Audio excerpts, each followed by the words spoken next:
William Shatner.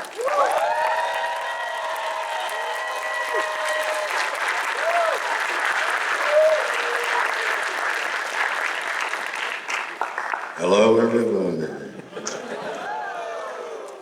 It's good to see you all. So, the question always is, in front of a strange audience, how do you start? How do you warm the audience up? So I'm going to tell you a story of disappointment. That'll warm you up. So among the things he said about what I do is I drive fast. I used to drive fast cars. I haven't done so in a while. So I'm fascinated by fast cars. And so I was invited to a kind of competition where a lot of celebrities drove a fast car around the track and, drive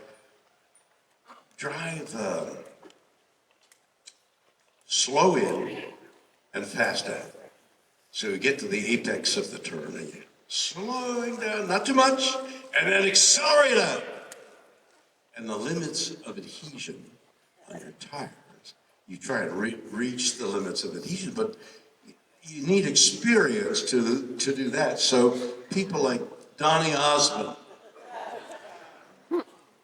going too fast down the runway, there's an abrupt right-hand turn, and he waits too late to put on the brakes, and if you do that, you scrub and you go in a straight line because your tires aren't reaching the adhesion, and he went up a flagpole and fell back, and for years now, they've played that film to those occasions.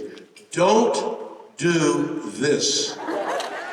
So Donny Osmond has that trail behind him.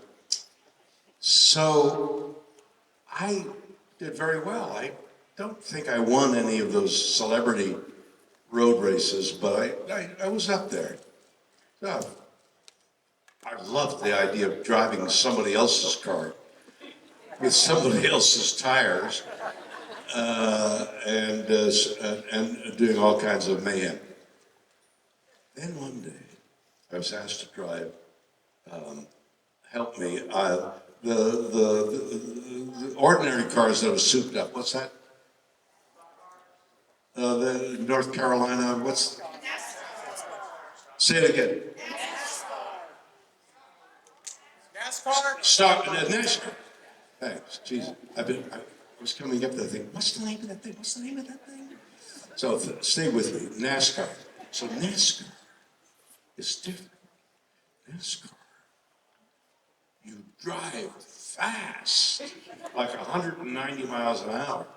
It's got a dam, sort of a blade on the back trunk, which, because the air flows over it, suppresses the back tires. So the edict there is fast in and faster out. But my whole training, my whole instinct, our survival is slow in, fast out. No, faster in, fast out.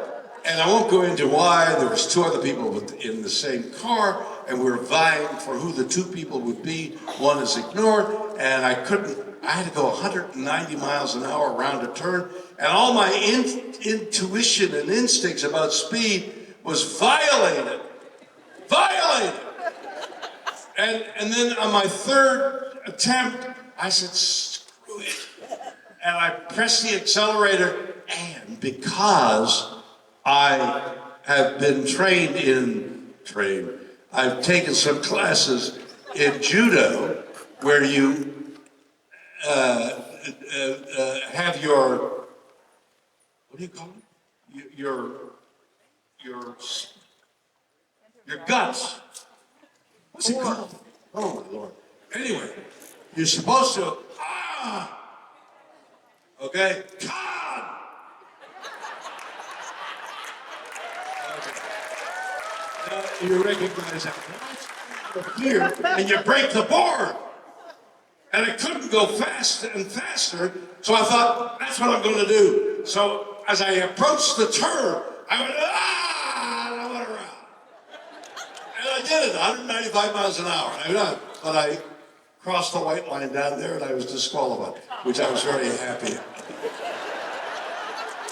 So they have cameras in the car. And I watched the show, and my family's all, watch, here's where I do the key. This is where you do the key. Watch, I'm going to do the key. And we're watching, and here's what I hear and see.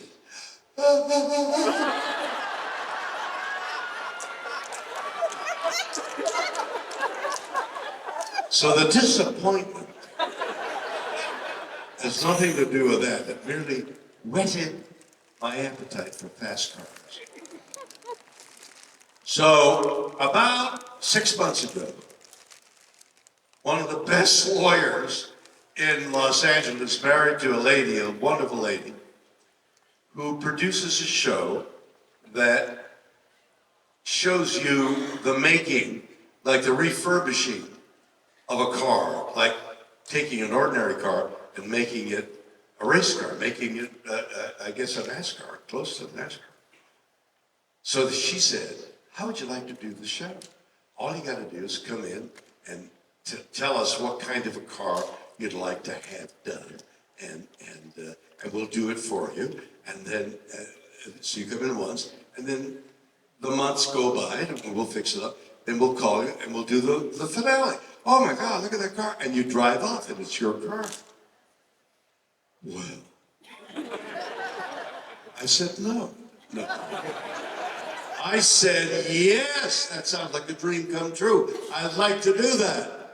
So I go in, and they say, what kind of a car do you want souped up? And I said, you know, this Camaro, with that Hulk thing. Two people in the Camaro dealership. So the Camaro looks hulking, you know, and I said, if you could get a convertible, that would be, and fix up, jazz up a Camaro convertible would be the dream of mine. They said, done. So they called me, they said, we're ready, we got a Camaro. I went down there, there was this 1973 Camaro, top, ripped out, everything, but the shell, it's called a monocoque. It's one unit, so it's braced, so it can be solid, doesn't rattle. And I said, this looks great. Too bad no convertible, but all right. And they jazzed it up with tape, you know, that you tore. It looked worse than it was. And went, oh, it's terrible. And we're going to put it a 600 horsepower. So they said, what do you want? They said, a 600 horsepower engine. And modulated suspension and electronics. There were no electronics in those years. And I wanted this and a seat and a thing. And I just kept talking about what I wanted. And they had it. 6 months goes by. I think, well, I don't want to be, how's my car? You know, I'm going to wait for them. And finally, the call comes. We've got your car. And I said, great. Yesterday, it seems like a year ago. Yesterday. Oh, and I said, I've got 2 dogs. I hate to travel without my dogs. Can you fix up the back seat? It's 2-door. Can you fix up the back seat? Oh, we got it. We're going to fix up the back seat for 2 dogs. And then so 6 months goes by. And I think, well, they forgot. Phone rings. We're ready. And bring your dogs. 2 big Dobermans. So we get driven down to the car place, and there it is, dark blue, with 2 stripes. Unbelievable. And they said, bring your dogs. So there was a place for the dogs. And my wife there. So we talk a bit, and then we say, okay. Sayonara. Goodbye.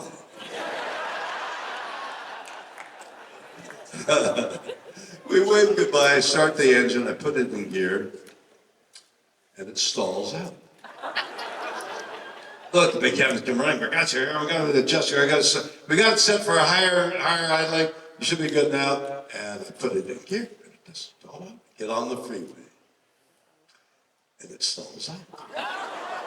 Rush hour freeway on Highway 5 in Los Angeles. Guys got picture and shit, and Liz is trying to put it, it's hard. I'm going to start the engine, and I put it back. Boom! It starts, and then the dogs are in the engine in the back, and we're down there, and we stall out. 6 times in 20 miles, it stalls out. The engine won't go. The thing is, and I get my wife on the phone, tell them, and they said, I said, did you trial drive this thing? They said, no, yours is the trial drive. No side view mirrors don't work. The windows don't work. The air conditioning doesn't work. The only thing that works is a stalled out engine. And I want to get home, and I got 2 dogs in 90-degree heat in rush hour traffic with all that fumes coming in. My dogs, my dogs, me, and my wife. No, my wife, me, and my dog. No, my wife, my dogs, and me. And it was, we were so close to dying, and people honking, what's that fool doing? You seen those fools on the road? One of them was me. I get home and leave it on the street. And meanwhile, I'm calling them saying, hey, this doesn't work, that doesn't work. And the whole thing doesn't, I live up on a hill, so the car is just 15 miles an hour. It doesn't makes it to the top. I leave it on the street, and I said, called in, I said, get this thing. And they said, well, yeah, we're going to fix it, we're going to fix it. And that was my fast car, my dream car that these specialists made for me. That's my, I bring my disappointment to you.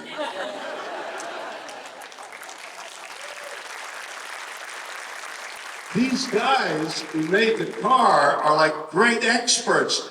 I've been there the first time, and then the second time, they were saying, hey, look, this billionaire left us these 3, and there's 3 like $10 million cars. These are experts. These are the great guys who make these cars out of nothing, and they're great cars. Oh, I'm so disappointed. So, now that I've told you my disappointment, somebody asked me a question. And we'll go on that thing. Yeah, no, you're a photographer. Nobody wants to ask a question. Now, they said that, a guy, a large gentleman in red. Now, what you have to do is speak right into the mic. Your lips have to be, there you go. So whatever you say for us to hear, you gotta be like your lips have to be brushing. So you're safe, but the guy behind you, when he comes out. Go ahead, what's your question? Yes, sir. My question is, if Gene Roddenberry was still alive today, with all the Star Trek for Discovery and Deep Lower Decks and everything else, what do you think his reaction would be for how it's changed? Years ago, I was asked that question. I think it was when one of the commanders in the Next Generation kissed one of the ladies who was in uniform. And Roddenberry, who had been in the military, was so, this is the way the military works. And kissing a fellow officer was not exactly how the military works. When I saw that, I thought and said, Gene Roddenberry, if we harness the amount of times he's turning in his grave, we wouldn't have an energy problem. He would be so. And then with all the different variations of things, I don't watch it. Do you watch the variations of Star Trek? Yes, I do, sir. You do? Why? Your series made me fall in love with Star Trek. I still have store-bought VCR tapes of the original series. Throw them out and buy something good. No, really, what is the fascination of today's Star Trek? Right into the mic. You're not saying anything. Wow. What are you fascinated by in the new Star Trek? For me, for Star Treks. I mean, I think, how many are there? 8 or 9 or something? Something like that. Yes. For me, it's the positivity of the future, the hope for the future. Oh, they still maintain that? Because I don't watch it.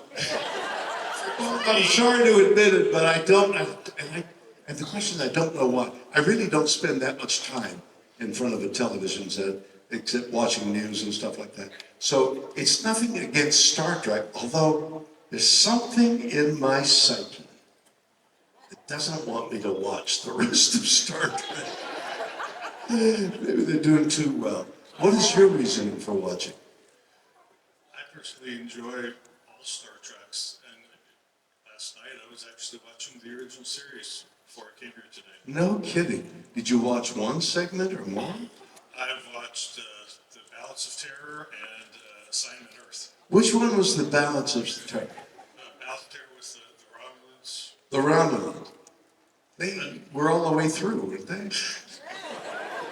I asked you because it's been many years. Right into the night. I can't even think of his name. He later opportunity. I'm glad you're joining Spock's me. captain. Spock's captain, Spock's father. That's good enough.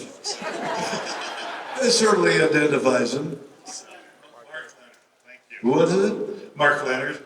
Well, that's the actor. That was the actor Yeah. for that. So, what about him? He was in that. Oh, episode. Mark was in that. He looked He played the Romulan in that episode. Wait, well, how did he play a Romulan when he was Spock's father? Come on, man, that's not good. They recast him as the same actor. Did it bother you? Because it bothers me to hear about it. I mean, I remember it now, but I thought, why are they casting Spock's father? Because he had a good nose. He had like an aquiline nose. Really, he had a nice straight nose. He looked kingly. So that was what a Romulan, I suppose, was supposed to. Thank you so much. Thank you, sir. You, my dear. Right into there. I heard a rumor that you just recorded. Wait a minute. Okay. That won't go on. No, just put it up to your mouth. There you go. Yeah. Let's solve one problem. Solve one problem at a time. Yeah. I heard a rumor that you just recorded an album with a country artist, and I wanted to know. Brad Paisley. Yes. 2 weeks ago. See, we know everything about you. That's just how it is. Right? No, it's we kind of didn't. scary. But I wondered if you could offer a shameless plug on what the album is about. I would love to talk about it because a couple of weeks ago, I had one of the great moments of my life. I spent 2 days in a studio. Brad Paisley had, in the passing years, become a good friend of mine. And so we would meet. You know, he lives in Nashville. He also lives in Santa Barbara, and I live in Los Angeles. So between his traveling and my traveling, we would meet up, and our families would meet up. So we're really good buddies. And another gentleman by the name of Robert Chernow had become a friend of mine, and we had begun to write albums. The last couple of albums that I've done, I wrote with him. He was, in essence, a lyricist, and I was doing something as creative as I could with the songs, with the lyrics. So between Rob Chernow and I, we wrote 15 songs along a theme that I had suggested, which is love. But not love, carnal love, not passionate love, but love of your body. How can you love somebody if you're not healthy? Love of music, love of art, love of the mystery, love, all those loves. We wrote songs about. The last one we called The Great Mystery. And I'm going to give you a more extensive answer because it's great fun to talk about it. So about 5-6 months ago, I was in the Antarctic. And along with me and 200 passengers was Neil deGrasse Tyson, whose podcast I'd been on more than once. And we'd become kind of nodding friends. we're both on the ship and we're both hired to talk and entertain. And so it evolved that out of the 7 or 8 nights that we were on board ship, 2 or 3 of those nights I spent on stage with one of the great gentlemen that is alive today, Neil deGrasse Tyson, who is an astrophysicist, but is interested in everything. So between he and I, we covered a lot of subjects. When it came to space, the final frontier, he was the expert, and I would vie questions with him. My ability to talk to him about that was one of essentially heckling. Because, Neil, you don't know anything because of dark matter and dark energy covering 95% of the universe, and we don't even know what it is. How can you be taking measurements, Neil? I said, well, the speed of light. Hey, how can you tell that the speed of light won't change, Neil? And he had a tough time. We got laughs, and it was great fun. So when I got home from the voyage of about 10 days to the Antarctic, I thought, what is the impulse in mankind to explore? Why don't we climb down the tree? We were happy in the tree. Nobody could eat us. We had little fights. We could get the fruit. We were swinging from branch to branch. We were happy. What fool said, let's go down on the ground and see what's there? You know, and then they killed us, the animals. And then we graduated from down there, we got it to Africa, and we're happily ensconced in Africa. And somebody says, let's go north. And the other guy says, let's go south. And you leave the warm, beautiful, fertile African water, and you go in these different places. Why? Why are you doing that? Why are you doing that? It's because I'm going to give you a little bit of a show we're going to do. The reason they left the fertile valleys of the African jungles was because tectonic plates, the dynamics of the planet were at work. The crust of the earth was changing. That changed the currents of air. That changed the currents of water. That changed the currents of the salinity and the currents of the ocean. They had to get out. So they started walking. And they walked south, and they walked north. And slowly over the eons, mankind adjusted to the changing of the earth. They adjusted just like the earth around it. The trees changed, the ground changed. Mankind's deep, deep black color to avoid vitamin D poisoning and cancer of the skin, that deep black skin. I mean, it was the same human being, but the hominids were changing to adjust to changing nature. So the flat nose, the dark skin changed to a long aquiline nose, so it would warm the air that was getting cold, it would warm it up before it hit the brain. And the dark skin changed to white so that it needed to adjust to the changing rays of the sun. So what we're talking about is black and white is adjustment to nature, as nature all around, as this dynamic earth was being dynamic, and all the animals were changing. They were faster, slower, climbing trees, not climbing trees.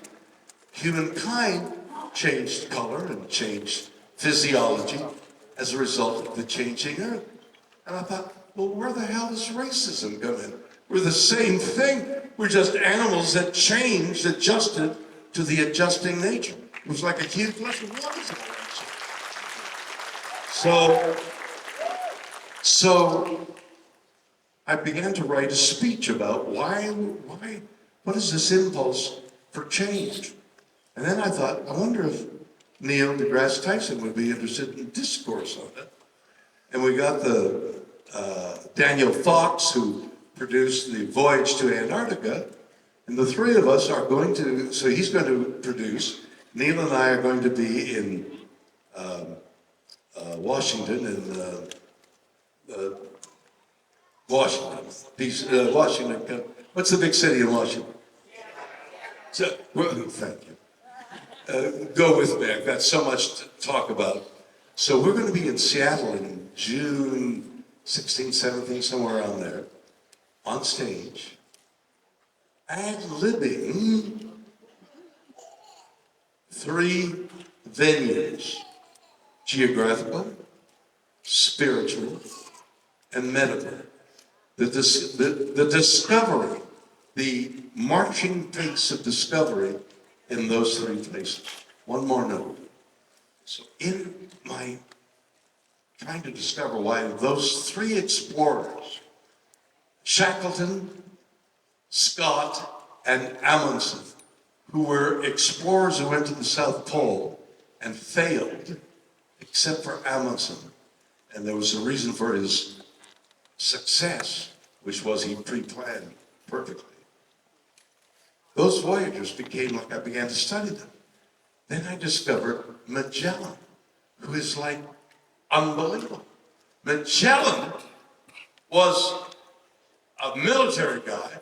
He was strong and ordered and complex. And he finally wins his way through the Magellan Straits, gets into the Pacific, and becomes a religious fanatic, and tries to change the religion of the people on the islands, and they kill him. And his mission, which was 250 people with 5 ships, ends up with 15 or 18 people that make it to England in one tattered ship. Exploration. So I began to explore the spiritual. There's a guy, and I'd love to hear your reaction. Aleister Crowley. Does anybody know that name? A few people. So Aleister Crowley was a mystic who wrote about mysticism and about religion and about the will, that your will, what you think the forces, they didn't say God, but the forces want you to be, what your law for your governing your behavior is what you think you should be, you should do. That's your law, and that you should follow no other law, which sounds, which sounds horrible, but if you analyze it, there it is. I'm going to pull out from nowhere a bottle of water. I'm going to put this microphone down.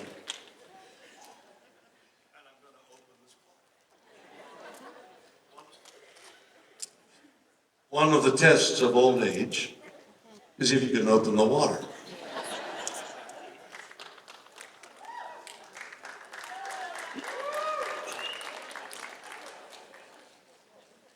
Okay. Well, thank you, sir. Hello.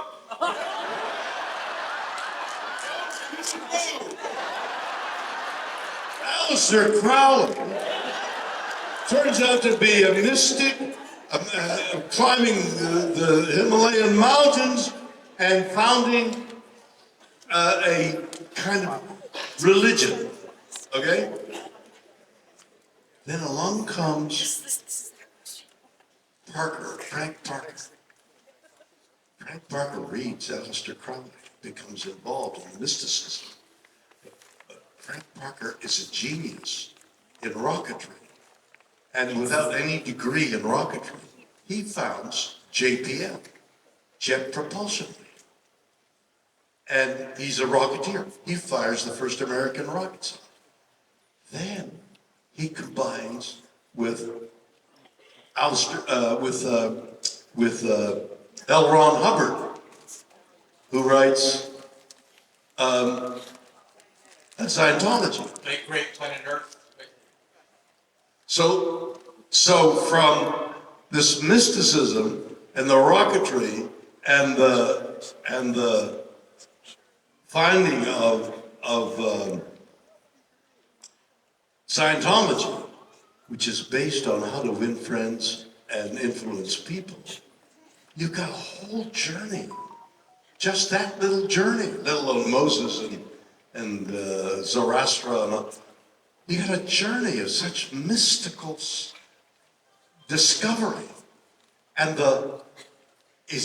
was it accident that Jack Parker meets Aleister Crowley, who meets L. Ron Hubbard, who runs off with his wife and steals his money? It's such a fascinating journey. The spiritual journey, the geographical journey, and the medical journey of some primitive man taking a blossom and eating it and surviving what killed other people, and the discoverer of natural medicine, and then all the great scientists who've made their voyage of discovery to, thank you, I appreciate that. That's L. Ron Hubbard trying to, but the voyage of discovery in medicine is equally fascinating. And that's what,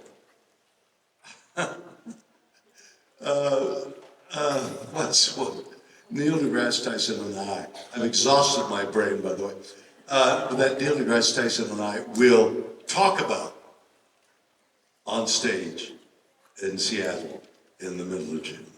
Okay? Wow.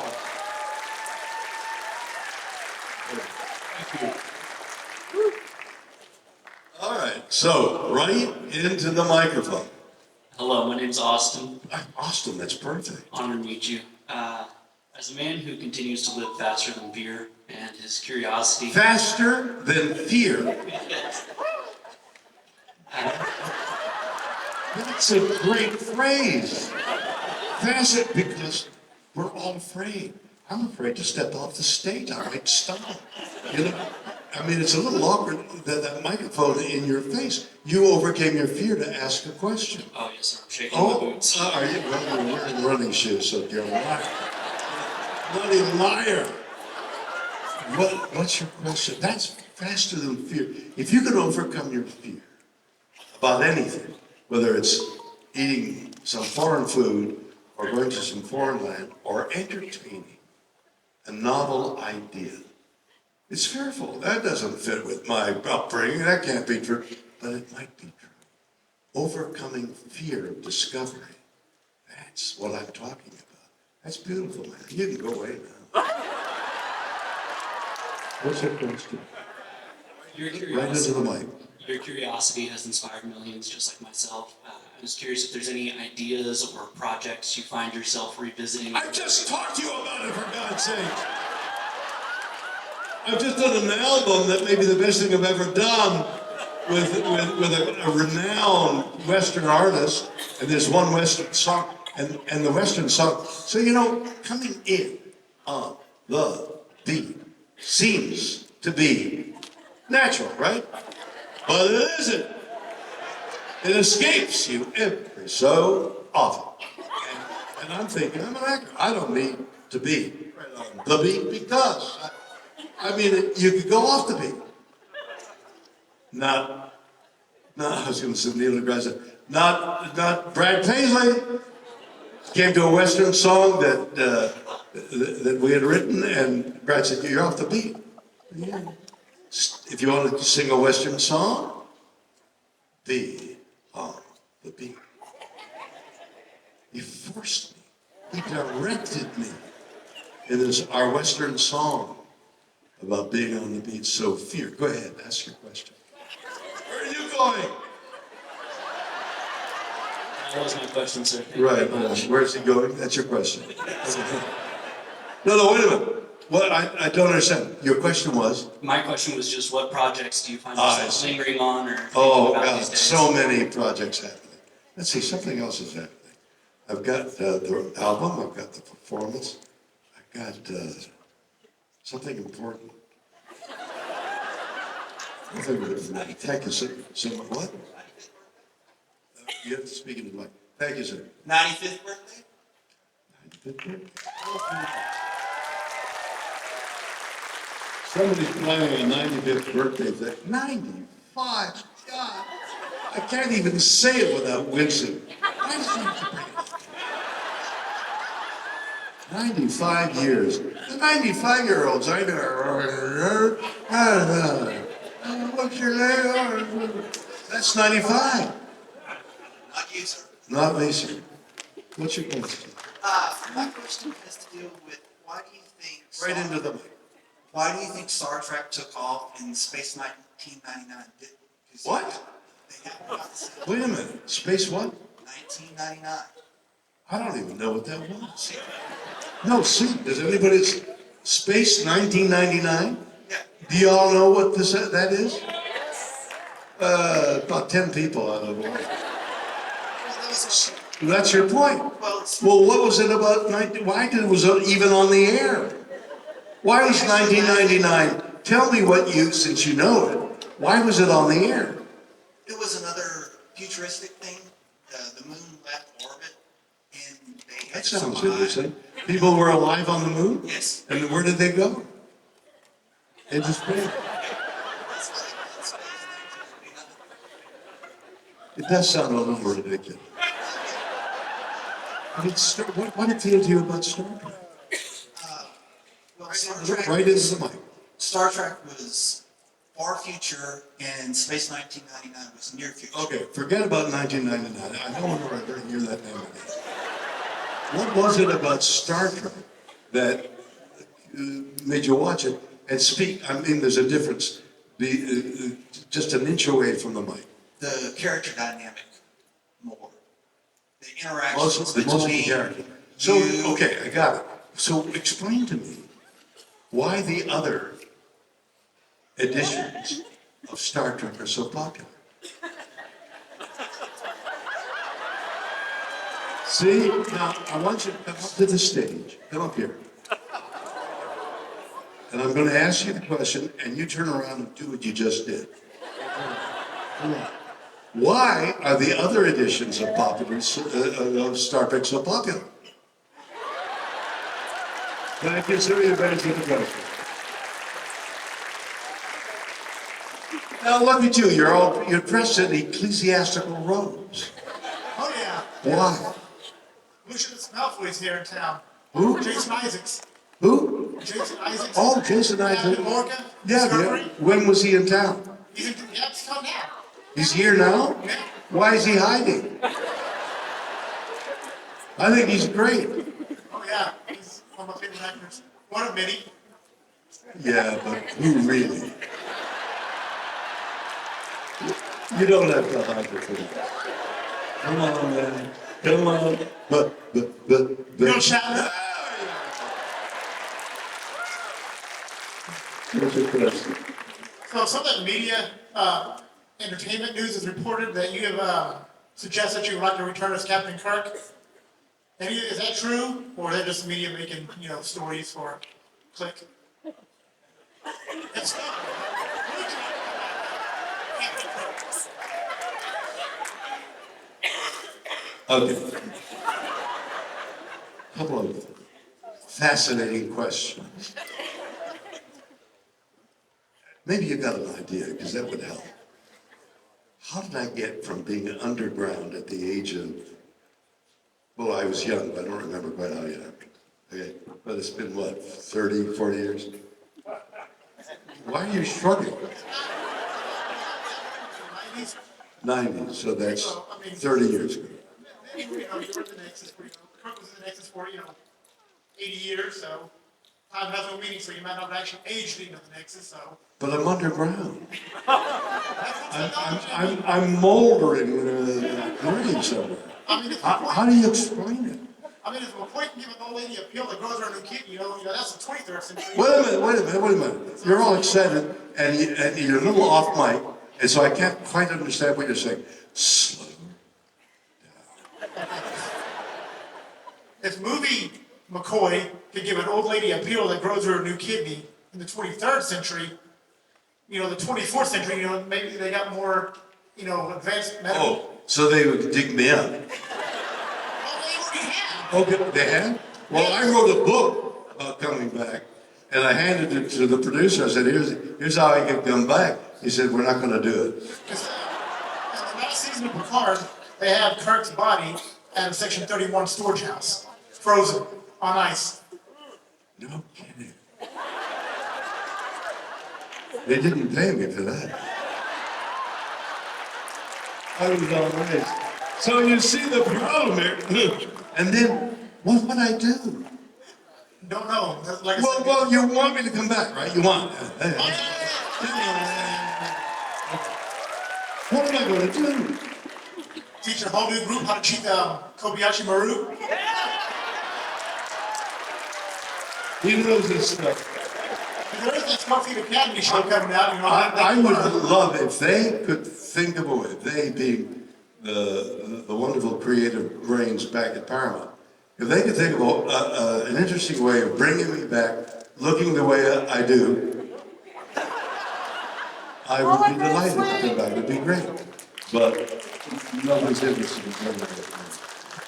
We're going to wait until they get older. Thank you. Howdy, Mr. Shatner. Howdy. Oh, I love that. We're in Oklahoma. Howdy. Where's your hat? Texas. Yeah. Before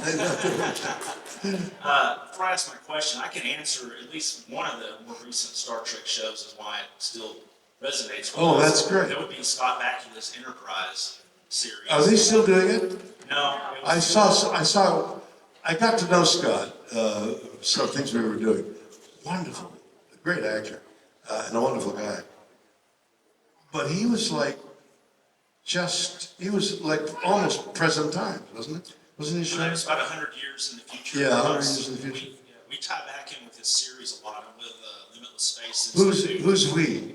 Limitless Space Institute and NASA. You are with, Yes, sir, down in Houston. say that again, what? Limitless Space Institute. And what is that? It's a break off of NASA. Dr. Sonny White was one of the lead engineers. Is it governmental? He has a company, Pat now, so it works through DARPA also, so defense. DARPA is government, it's the Yes, defense's, Yes, sir. the great ideas come out of DARPA. And we look at that show a lot because it's a lot like us, but Dr. White's working on the warp propulsion for the IXS Enterprise. So What is warp propulsion? I would clue you in on, he was most recently last week on Joe Rogan's podcast Yeah. to be interviewed.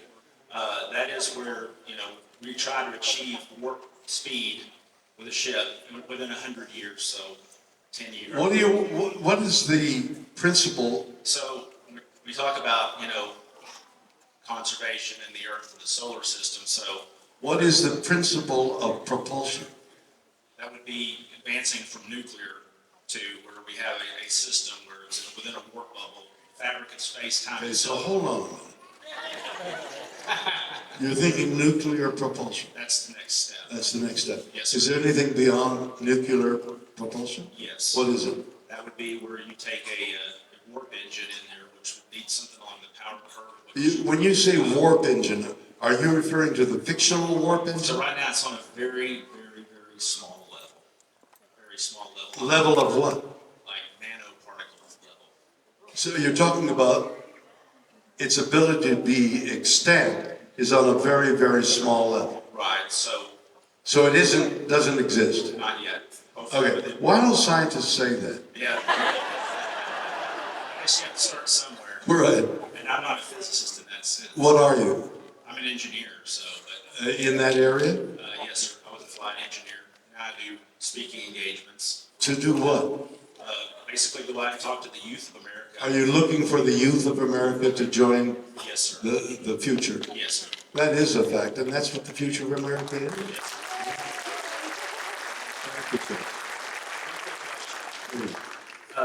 Since my thing ties in with Space Shuttle Enterprise, when it was renamed the Constitution to the Enterprise in the 70s, I was always curious as to what your take was on that, and what do you think about this big impact that Star Trek has on folks like us? Well, I don't know anything about what you first asked, but the effect of Star Trek on America and all the other renditions of Star Trek has obviously conditioned the young as well as the old to think about what the future is and how we can have energy.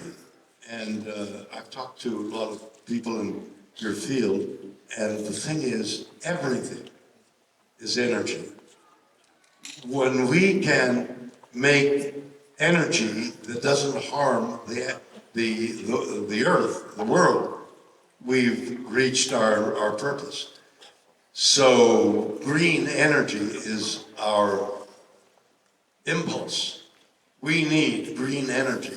And there are a lot of fields looking at that right now, and we will probably have green energy based on natural forces creating electricity, and the electricity changing water to hydrogen and oxygen. That's my limited knowledge. But Star Trek and the future are inbound. They are bound together forever, and I'm so proud to be a part of it. Thank you very much.